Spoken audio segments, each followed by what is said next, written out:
Hi guys, ngayong araw nga pala ay wala akong pasok sa trabaho kaya naman ito maghapon lang tayong nasa bahay. Dumating na nga rin yung bagong walker na Shinji at saka itong fence niya. Tuwan-tuwa yung mga bata, nagkaroon na naman sila ng bagong playground. Hi guys, ngayong araw nga pala ay araw ng Biyernes. Pagkagising ko, magising na silang lahat. Si Mami Cherry nire-ready na si Ate Saori dahil papasok na sa school. Maulan nga pala ngayong araw kaya naman wala na naman tayong pasok sa trabaho. Pero okay lang yan, ganyan talaga guys dahil part ng trabaho namin yan, waterproofing kasi kami. Bale, ito nung nakagayak na si Ate Saori ay natid na rin ni Mami Cherry, mga 8:15 siguro ng umaga, umalis na yan sa bahay. Si Bochog nga dumudungo pa, sabi niya siguro ba't iniwan nyo na naman ako? Kung matagal ka na nga sa vlog namin, si Ate Saori, di ba, alam nyo naman na naglalakad lang yan dahil yung school nila sobrang lapit lang. Pagkaalis ka ni Ate Saori, si Seichi naman ito, nag-almusal nga ng yogurt. Hindi na nga rin pala sila nagbabaon ng pagkain dahil sa school nila libre na yung pagkain. Hindi naman siya actually na libre-libre, may binabayaran din naman pero hindi naman ganun kataas. Bale, ito mga bandang 8:30 nga ng umaga, lumabas naman ulit si Mami Cherry para iatid to si Seichi. Yung eskwelahan naman nila Seichi, malapit lang din naman sa bahay namin, kaya lang dahil maliit pa si Seichi, hinahatid muna ni Mami Cherry. Bale, ito dalawa na nga lang muna kami ni Bochog sa bahay dahil nga si Mami Cherry hinatid pa si Seichi. Mabait naman niya si Bochog guys kapag nalilibang sa mga pinapanood niya. Tapos ako naman ito, minom na rin ako ng kape dahil hindi rin naman ako mahilig kumain sa umaga. Maya-mayang kaunti nga nung binuhat ko si Shinji, ito nakatulog na parang bik lang no. Ang taba-taba ng mukha Kapag nga wala si Mami Cherry sa bahay, umiiyak din yan si Bochog dahil hinahanap niya. Pero dahil wala naman siyang choice, natutulog naman niya kapag inaantok na talaga. Bale, ito nakauwi na nga si Mami Cherry galing sa eskwela ni Seichi. Sakto naman yung pagdating ni Mami Cherry at dumating na rin tong walker ni Shinji. Binilan nga namin siya ng bago, yung meron ng gulong kasi yung nakaraan na binili namin is yung pwede lang siyang makatalon-talon. Yun nga lang, mainipin tong bata na to, mas gusto niya yung gumagalaw-galaw siya kaya yun, pinamigay na lang namin sa kumpare ko. Saktong-sakto nga kay Bochog to dahil para na rin siya nagkaroon ng maliit na lamesa kapag nagpo-food trip siya. Si Mami Cherry dyan yun naman vlogs ito, naglalaban na naman at maglilinis daw siya sa kwarto namin. Habang ako, ito naman, nag-isip naman ako ng pwede naming maulam. Ito na nga lang dilis at saka itlog yung naisip ko.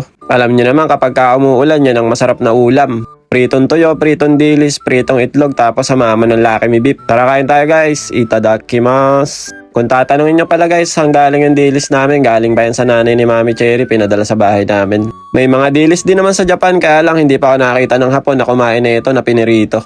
Kadalasan kasi nakikita ko hinahalo nila sa ulam yan yung ginagawa nilang pang soup. Tapos ganito naman kami kapag wala akong pasok, nagpapahinga lang kami sa loob ng bahay. Nanonood ng TV, nagre-relax, ganun. Syempre kapag ganito nag-uulan, masarap lang mahiga-higa sa bahay tapos magkape-kape, mag-food trip.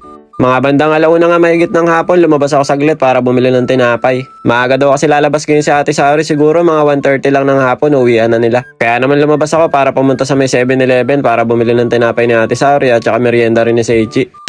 Di kasi pwedeng Japan, hindi ka ba alam na? Baso ko lang par. Bale, eto guys, nandito na nga tayo sa may 7-Eleven at nilapag ko muna yung payong ko dyan tapos bumili na rin ako ng tinapay. Hindi ako maisip na merienda guys, busog pa kasi ako. Kaya bumili na lang ako ng tinapay dito. Kakape na lang siguro. Sana yung mga 7-Eleven sa Pinas magkaroon na rin ng mga automatic no? Para hindi na nahihirapan yung mga tao magbukas ng pinto.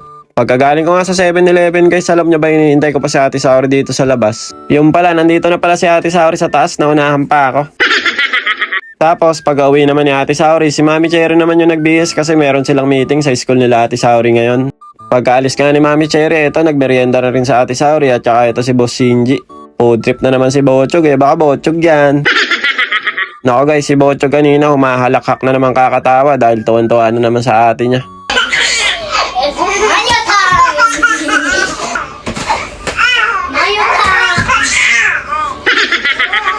Mas okay talaga to kay Shinji yung walker kasi mas gusto niya yung nakakapaglakad-lakad siya at nakakagalaw-galaw. Bale, eto, nakauwi na nga pala si Mami Cherry galing sa school nila Ate Saori.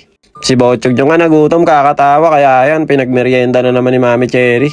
Marami ang food trip sa bahay kaya hindi nagugutom yung bata na yan Tignan nyo naman yung mga upuan ni Bochog guys, so parang palaking tao na talaga. Nalilibang na yan basta nanonood lang siya ng mga pambata na palabas dito sa TV. Hindi ko ginagalaw yan siya mismo kumukuha ng mga pwestuhan niya kung paano siya hihiga, kung paano siya maglilibang. Kusa na nga rin tumatayo yan guys kumakapit lang siya dito sa may upuan tapos tumatayo-tayo na rin.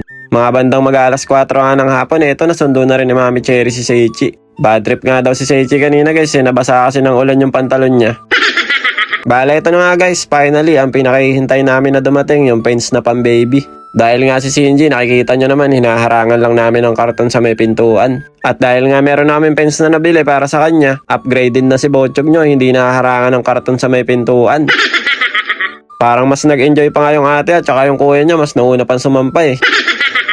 Bale, ito na yung final niya guys. Naayos na ni Mami Cherry yung sapi namin at saka mga unan. Ayos na ayos to para hindi na nakakawala si Shinji. May lock din kasi yung pintuan na ito eh. At saka nakikita nyo naman guys, libang na libang yung mga bata dito. Parang nagkaroon sila ng malaking playground. So paano guys, hanggang dito na lang muna. Kita-kits na lang ulit tayo next video. Jane, matane, arigatou gozaimasu. Ngek, ngek, ngek. Bye-bye.